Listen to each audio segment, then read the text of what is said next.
one of the biggest things I would talk about is insulin resistance there. Like when we're insulin resistant, when we're essentially type 2 diabetic or borderline diabetic, we're not going to get as good of erections. When we're masturbating often to porn, that leads into that kind of dopaminergic circle that's not necessarily healthy. Like it can be an addictive dark hole that you can get into essentially. Sure. That's going to hurt your ability to have a stronger libido for your partner. Also, nitric oxide, that's really important. So, like going back to sleep, Yes. and you get less than, some studies say 7 hours, some studies say 6.5, you get in an acute insulin resistant state.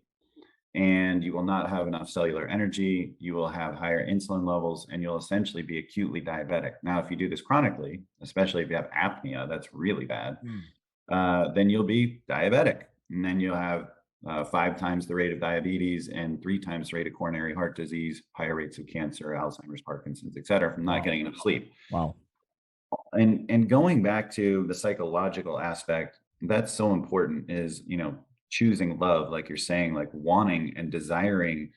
And that's where like porn can be a dark circle as well, like I was talking about. So Yeah.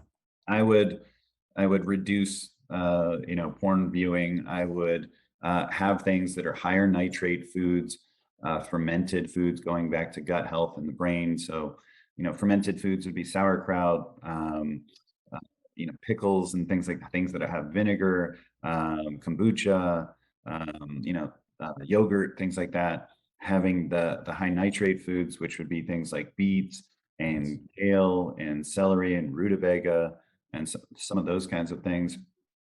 And then I would take something like berberine. I've patented a form, dihydroberberine, that's 5 times more bioavailable and lasts twice as long in the plasma.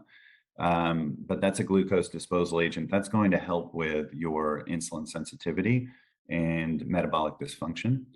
And then, lastly, I would say the more you use it, the better. Like, so like just being sexually active, and it, again, it's not porn. It's like it's literally being sexually active and being intimate, and what we talked about before, like seeing and being seen, Yes. having foreplay, making it exciting, dressing up, costumes, go to different places. Sometimes like people, the stress of just being at home makes it not fun. So just renting a hotel for the Yeah. night in town can like take away that stress, make moments to allow for, love making and sex. And of course, just being as healthy as possible, going back to allostatic load and being anti-fragile, like doing the cold plunges, doing the red light, doing the workouts at the gym, doing intermittent fasting, you will be more resilient. You'll be more able to physically do that.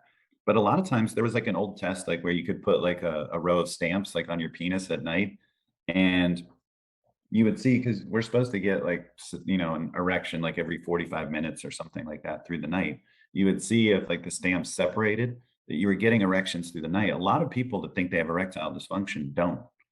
It's more a case of the psychological Yes. will Yes. or thrill, to have sex. So that's just something to think about. It's not just using PDE5 inhibitors and then you're good to go. It's something to explore more, is your desire around sex. And to your point, like with some of these European countries, and it's a different culture. And I think a lot of people have libido issues here in this culture because, you know, they're attracted to, because of porn, 18 to 24-year-old, you know, perfect body women, and they don't understand the idea of intimacy and sex and what it is throughout the lifetime of your stay here on Earth. So I think that's what I would say.